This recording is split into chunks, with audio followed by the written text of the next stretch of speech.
On one of the Disney blogs I follow on Tumblr, a question was raised.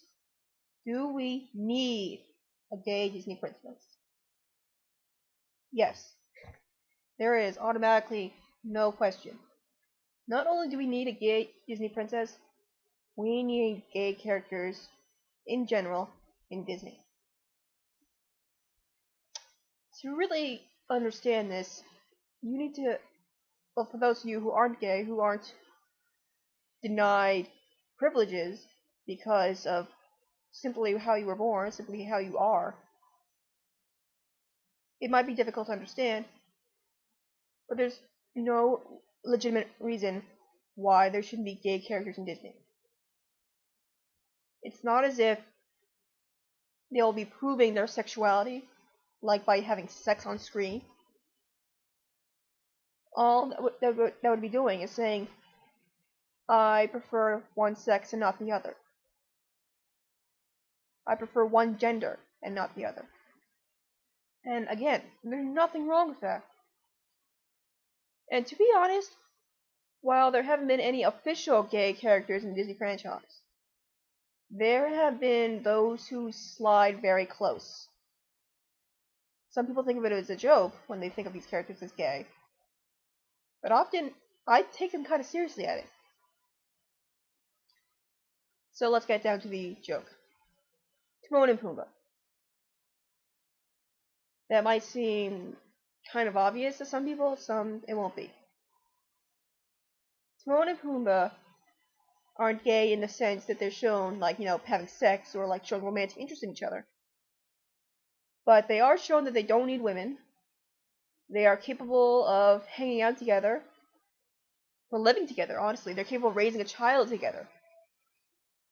And that's the kind of thing that lesbians, gays, transsexuals, all that's what they want. To be shown as normal as everyone else. And to be fair, well, I think that Timon and Pumbaa do a good job.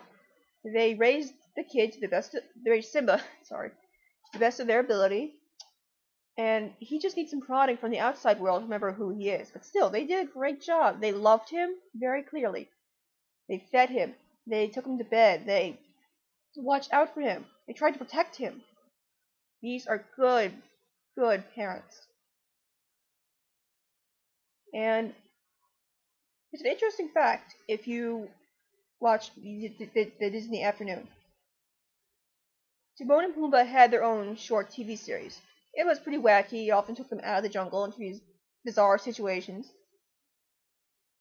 And as always, they remained together. But there was one episode that sticks out in my mind. In one episode, Timon is offered to stay in this glamorous, amazing meerkat city, hailed as a hero, and he gets this gorgeous meerkat girlfriend. He's offered to stay there, and he live happily for the rest of his life. However, the only exception is Pumbaa can't stay there. Because, he's a warthog. It's Meerkat City. Timon has to make a decision whether to stay in this glorious city with a gorgeous girlfriend or spend the rest of his life with Pumbaa. And if you know Disney, if you know those characters, you know what he's going to do. He stays with Pumbaa, of course. And while it's easy to dismiss the TV series as not canon, I honestly think that was very important for his character. I think Timon and Pumbaa could love each other as deeply as any husband and wife. As any husband and husband, as any wife and wife. This was a healthy, happy relationship. And as far as I'm concerned, it is a relationship. It is more than friendship. And to go back to my original opening, do we need a Disney princess that is gay? Yes, we do. We need princesses of every origin, of every culture, of every sexuality. Because while Timon and Pumbaa are good characters, they're not the huge face of Disney. And the Disney princesses are the most marketable, they stand out the most. They're really shoved out the most. When people think of Disney, they often think of the princesses. So, little girls and little boys, let's face it, they look up to these princesses as role models. They look up to these women as something to be. And they need to learn there's nothing wrong with who you are, especially at that age. And some people might say kids that young don't know their sexuality. But that's a lie. There are children who discover that they prefer the company of women or men more than the other at young ages. And it sticks with them.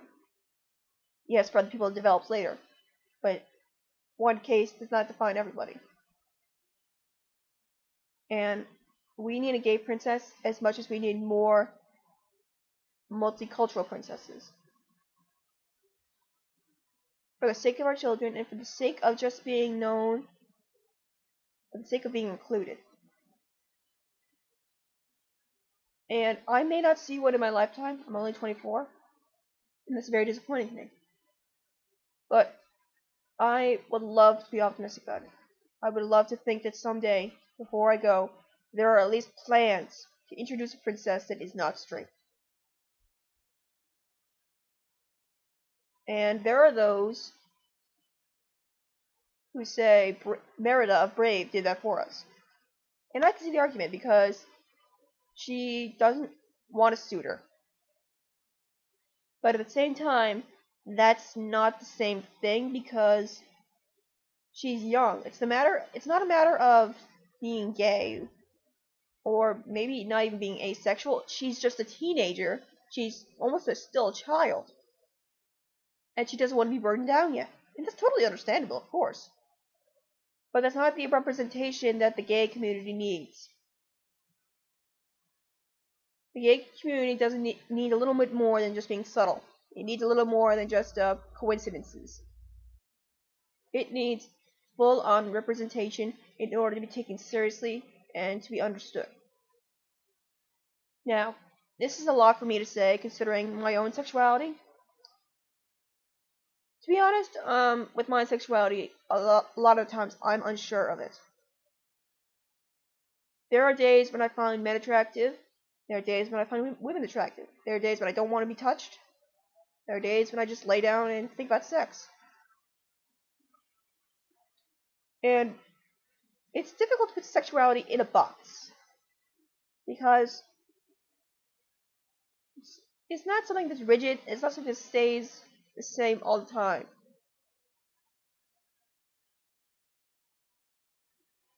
It's really difficult to put into words, I admit. And sexuality for some people is still an uncomfortable subject. But with each day, acceptance and tolerance is spreading more and more across the country. More states are welcoming gay marriage. And for those of you who are afraid of a gay princess, who are afraid of gay characters, you're just going to have to deal with it because they're not going away. These people aren't going away. And if you can't handle it, then I feel sorry for you because it must be really sad to live as a bigot.